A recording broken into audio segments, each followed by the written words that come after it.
Muy buenas tardes, mi nombre es Lina Nerio, soy química farmacéutica egresada de la Universidad Nacional de Colombia y estudiante de maestría en el programa de farmacología y toxicología de la Universidad de Kansas en Estados Unidos. Y el día de hoy vamos a hablar un poco acerca de knockdown de genes y la utilidad de esta tecnología en el estudio de neurociencias. Para empezar, vamos a hablar en qué consiste esta tecnología. Vamos a hablar de los dos métodos grandes o mayores que se utiliza para inducir knockdown, que es la interferencia de ARN y la interferencia de CRISPR. De este primero nos vamos a enfocar en el tradicional y ampliamente utilizado ARN de horquilla corta, del cual también vamos a dar un pequeño ejemplo de su aplicación, en particular en neurociencias del comportamiento. Y cerraremos con un pequeño paralelo de estas dos tecnologías en cuanto a ventajas y desventajas. Entonces, empecemos con qué es knockdown de genes. Knockdown de genes es básicamente la disminución de la expresión de un gen o de varios genes. Y es válido aclarar que es una reducción, más no una eliminación completa de la función del gen, ya que la expresión de dicho gen continúa a lo largo del knockdown, pero de manera reducida. Y adicionalmente, estas células infectadas pueden llegar a recuperarse y eventualmente a expresar el gen de interés bajo o a los niveles a los que anteriormente estaba expresando. La mayor aplicación de esta tecnología es para investigar la función de un determinado gen, en particular en aquellos genes cuya completa supresión puede inducir un deterioro o puede arriesgar la supervivencia del organismo bajo estudio. Y adicionalmente está siendo investigada para su uso terapéutico, particularmente en enfermedades en donde hay una superproducción patológica de proteínas. De hecho, en el mercado hay un par de productos que utilizan esta tecnología. Es importante reconocer la diferencia que hay entre knockdown, knock-in y knockout de genes. El knockdown, como ya lo mencioné, es una disminución de la expresión de un gen. El knock-in es una inserción de información genética al genoma del organismo, mientras que el knockout es una eliminación de información genética, es decir, de genes del organismo en estudio. Hay dos grandes métodos para la inducción de knockdown. El primer gran método es la interferencia de ARN, que a su vez se clasifica en basado en ARN y basado en ADN. De los dos, el más utilizado comúnmente y comercializado es el basado en ARN, y del cual nos vamos a extender en las siguientes diapositivas. El segundo método es la interferencia de CRISPR, el cual a su vez también tiene diferentes tipos y del cual hablaremos al final de la charla. Entonces empecemos con interferencia de ARN basado en ARN. Esta interferencia consiste básicamente en un proceso de inactivación del ARN mensajero utilizando ARN bicatenario. Y esta interferencia está enfocada a nivel post-transcripcional, es decir, que no hay un efecto directo sobre el ADN per se, sino sobre el ARN mensajero del gen de interés. Como lo mencioné anteriormente, esta interferencia es parcial, ya que el ARN permanece funcional y es traducido a niveles inferiores. Esta interferencia puede ser inespecífica cuando se realiza a través de microARN, que básicamente induce una supresión de la traducción de ARN mensajero en general, o puede ser específico, el cual está básicamente enfocado en la degradación de ARN mensajero. Y dentro de este subgrupo, que es el más importante o ampliamente utilizado, tenemos dos tipos de interferencia de ARN específica, que es el ARN pequeño de interferencia y el ARN de horquilla corta. Este último mucho más ampliamente utilizado que el primero porque permite tanto el uso in vitro como in vivo. Como son dos tecnologías ampliamente similares, nos vamos a enfocar en el ARN de horquilla corta, porque como ya lo mencioné, es similar al pequeño de interferencia, pero es más ampliamente utilizado. Es el más tradicional. Entonces, ¿qué es el ARN de horquilla corta? Y ya mencionamos, es un tipo de interferencia de ARN. Este ARN de horquilla corta consiste en una cadena sentido y otra antisentido, cada una de 19 a 21 nucleótidos, unidas por un loop que puede ser de 3 a 9 nucleótidos. Esta información genética es entregada a través de vectores virales que adicionalmente incluyen la información genética necesaria para expresar proteínas reporteras como la proteína fluorescente verde, para así confirmar la efectividad de la transducción del vector. Una vez es entregada esta información genética en la célula infectada, se activa lo que se llama la maquinaria de interferencia de ARN. Esta maquinaria de interferencia es una secuencia de sucesos que finalmente va a inducir la disminución de la producción o traducción de la proteína que está relacionada al gen de nuestro interés. El primer evento, una vez introducida esta información genética en el núcleo, es la producción de una horquilla corta de ARN precursora, que es posteriormente procesada por una ribonucleasa llamada drosha y posteriormente exportada a nivel extracelular, a nivel citoplasmático, y reconocida por otra ribonucleasa llamada dicer, que va a eliminar este loop y finalmente a producir nuestra ARN pequeño de interferencia, que es un ARN bicatenario. Este ARN bicatenario es posteriormente reconocido por un complejo llamado RISC, el cual tiene tanto actividad endonucleasa como exonucleasa, y a través del cual, con su actividad endonucleasa, separa estas dos cadenas de ARN y utiliza una como template o como molde para identificar ARN mensajero complementario, que en este caso sería nuestro ARN mensajero de interés. Una vez este complejo reconoce nuestro ARN mensajero de interés, como por medio de la actividad exonucleasa, induce una fractura o corte de ese ARN mensajero, y este finalmente no se puede traducir en la proteína de nuestro interés, y de esa forma, como ya lo mencionamos, podemos disminuir la expresión de un gen y pues su proteína.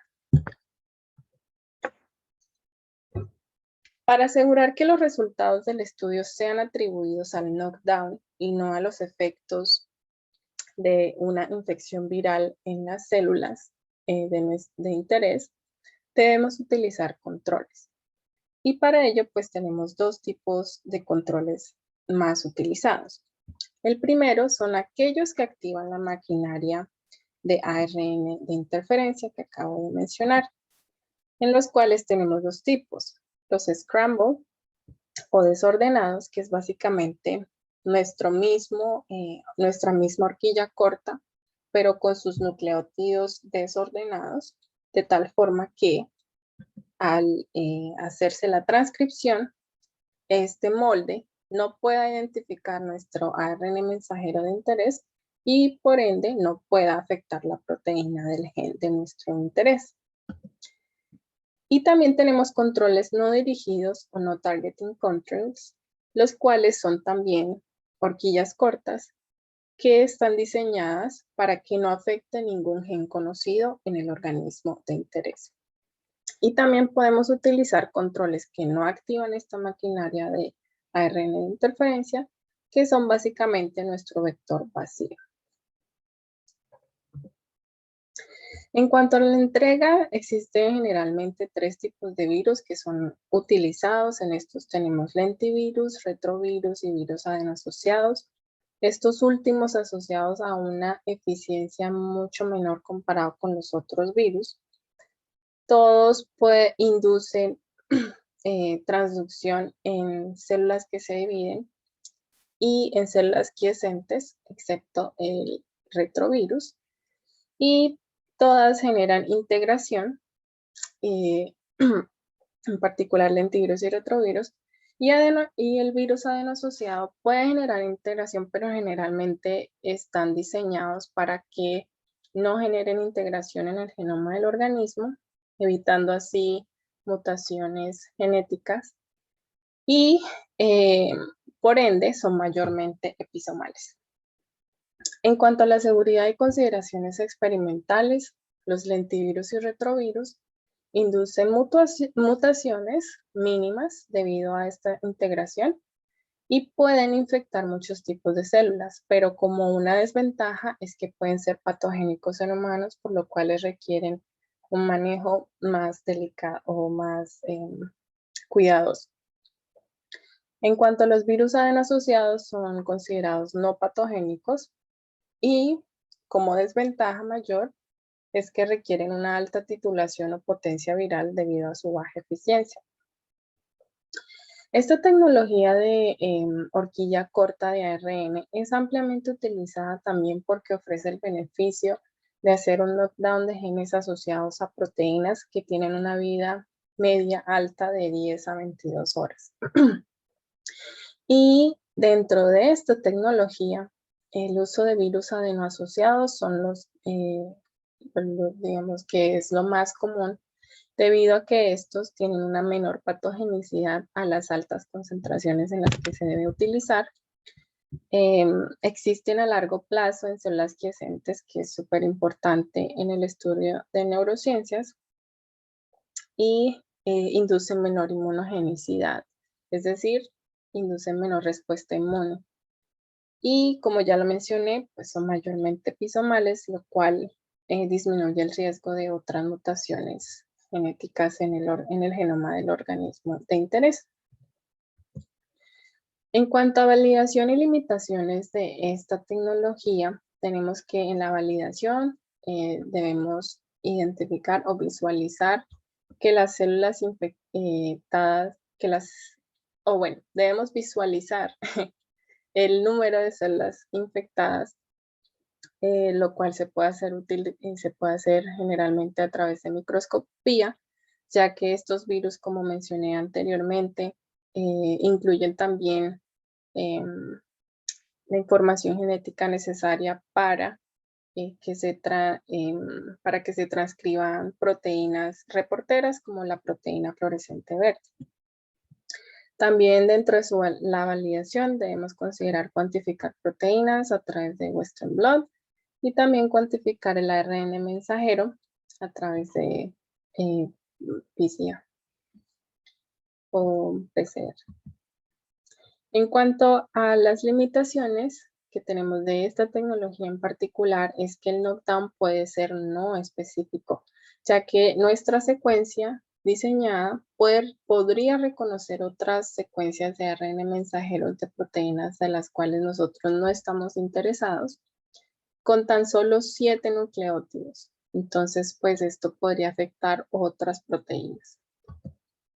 Adicionalmente, esta tecnología podría también inducir respuesta inmune y hay que tener en cuenta que como todo virus o tecnología utilizada debe validarse y en esta validación tenemos que identificar cuáles son los tiempos óptimos de incubación del virus y cuál es el volumen a utilizar. Por supuesto, esto tiene que ver también con la potencia o título del virus.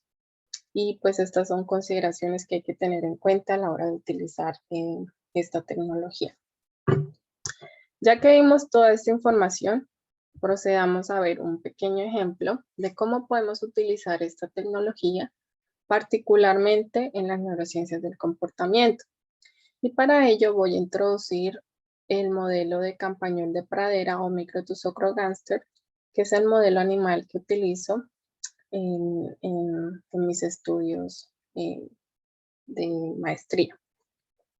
Este modelo de campañol de pradera es altamente conocido por su alto nivel de sociabilidad, por lo cual es utilizado para estudiar todos los mecanismos neurobiológicos que están detrás de déficits sociales que son inducidos por diferentes retos, como por ejemplo periodos de agresión. Particularmente utilizo el campañol de pradera en un modelo de derrota social que consiste en una exposición crónica a encuentros agresivos, es decir, a encuentros con un sujeto agresor, lo cual induce evitación social en el animal y también, de acuerdo con estudios previos de nuestro laboratorio, una reducción de receptores de oxitocina en regiones del cerebro que son importantes para el comportamiento afiliativo. Dentro de este paradigma de derrota social, que como ya mencioné, está asociado a una evitación social, vemos entonces que también hay una correlación con esta disregulación de receptores de oxitocina. Pero ¿cómo podemos demostrar o identificar si esta disminución de receptores de oxitocina son la causal de la evitación social en los animales? En este caso, podemos utilizar knockdown de genes. En este caso, knockdown del gen, el receptor de oxitocina, que nos va a permitir reducir los niveles de receptor en las regiones de interés sin eliminar o por completo la expresión del gen y posteriormente poder evaluar el comportamiento del animal.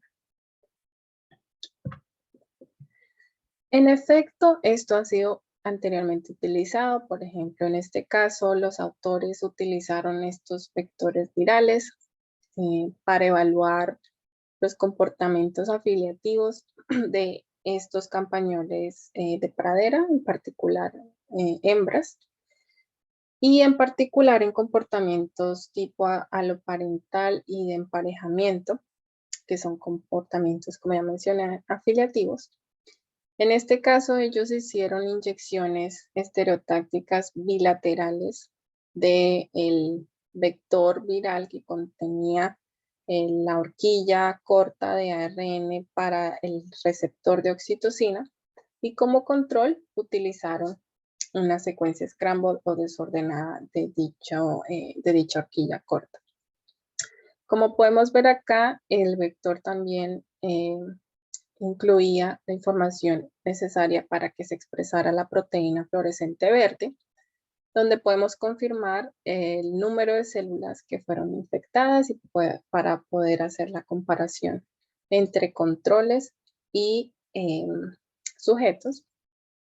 Y en este caso, en las figuras A y B, podemos ver a través de autorradiografía de receptores que el núcleo accumbens, que fue una de las regiones inyectadas, en este caso por el virus control, expresa una mayor cantidad de receptores de oxitocina comparados con la figura B, que es nuestro virus de interés, donde hay una menor o una disminución en la expresión de receptores de oxitocina. En este caso, los autores obtuvieron una disminución de receptores del 45% en un periodo de 2 semanas, como podemos ver acá. Y encontraron que como resultado de esta disminución de expresión del receptor, los animales o los sujetos mostraron una disminución en el comportamiento afiliativo. Por lo tanto, pueden hacer o establecer una relación causal entre este marcador neurobiológico y el comportamiento no afiliativo de los animales. Y finalmente, el otro gran método de interferencia o bueno, de knockdown de genes es la interferencia de CRISPR, que es relativamente nueva. Esta tecnología CRISPR y que traduce repeticiones palíndromas cortas espaciadas agrupadas regularmente, fue inicialmente descubierta en bacterias como uno de los métodos que ellas utilizaban para identificar información genética viral patógena y eliminarla de su genoma. Inicialmente fue ampliamente conocida porque permitía inducir knockout de genes, es decir, eliminación de genes, a través de un complejo llamado CRISPR-Cas que contiene dos mayores componentes. El primero es una cadena o monocatenaria de ARN, el cual es llamado ARN guía, la cual tiene una sección que está relacionada al gen en nuestro caso, de nuestro interés, ¿sí?